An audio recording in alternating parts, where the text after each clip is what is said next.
Hope by xxImpressions. Chapter 1. It was just another day for those privileged enough to work at Firehouse 51. Some members of Truck 81 were looking over and inspecting equipment. Those on Ambulance 61 were restocking supplies. Others, like the men of Squad 3, were sitting at their infamous table playing cards because there was a lull in between calls. Since the alarm had not gone off in a while, they were looking for a way to pass the time. It truly would have been a day like any other, if not for the fact that you had just walked onto the apparatus floor minutes into their first game. Squad 3's Lieutenant, Kelly Severhide, was forced to become curious enough to lower his cards and turn in his green chair in order to see what, or rather who, had inspired the various and amazed expressions on his men's faces. You had taken the last few steps to stand directly in front of their table, and you locked your gaze with the blue-eyed stranger once he had rotated around in his chair. It was at that moment in which Kelly understood. Simply put, you were beautiful. As he tried to process the unexpected sight your arrival had created, you smiled and began to speak before he was prepared for you to do so. Hi, I'm here to see Chief Bowden. You and the rest of Squad 3 watched as their lieutenant unconsciously stared at you whilst being at a loss for words. Unaware of his speechlessness, you waited another moment before following your previous statement up with, Would you be able to tell me where I might find him? while looking expectantly at Kelly. That seemed to snap him out of his trance long enough for him to give you the directions you were asking for. Once you had thanked him, you continued on your way into the building, oblivious to the eyes that followed. However, once the door shut behind you, all eyes shifted to the squad lieutenant. "So, Severhide," began Cap with an amused smirk on his face. "What was that about?" Picking up and focusing on his cards once more in order to avoid the staring of his men. Don't know what you're talking about. Response.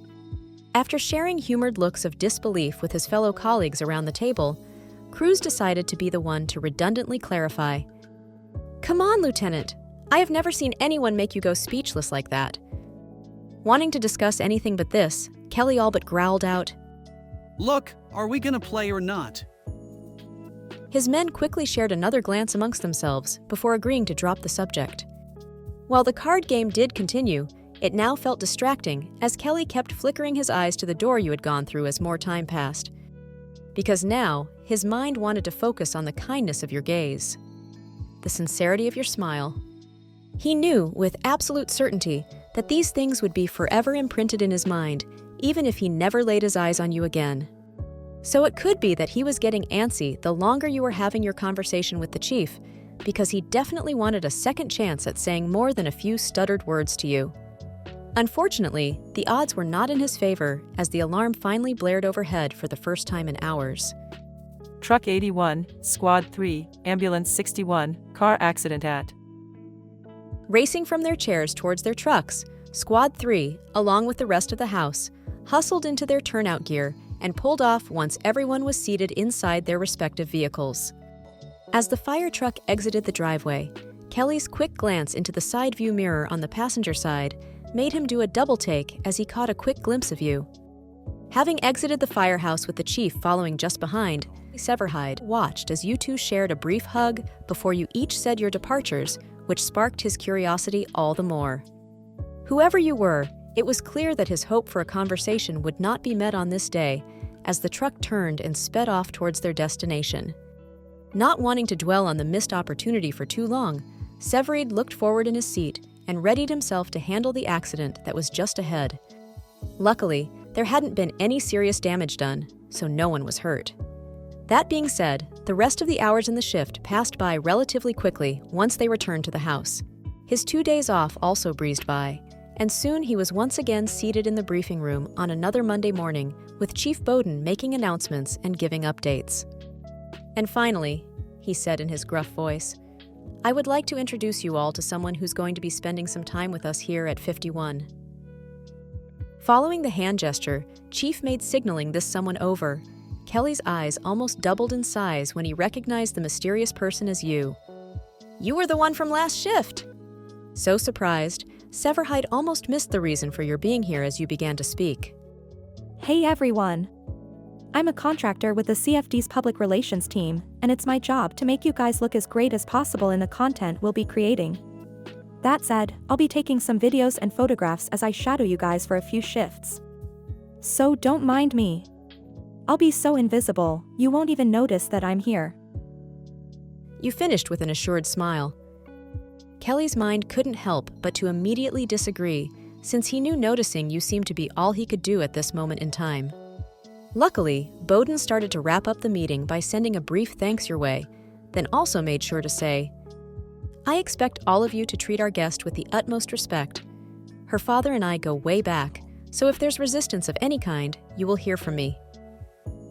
Though your smile was a little more bashful now, you still took the time to say, to the room's surprise, Thanks, Uncle Wallace. Sending a paternal grin your way, he easily replied, "Anytime," with a small nod before he turned back to the rest of the room and said, "Any questions?"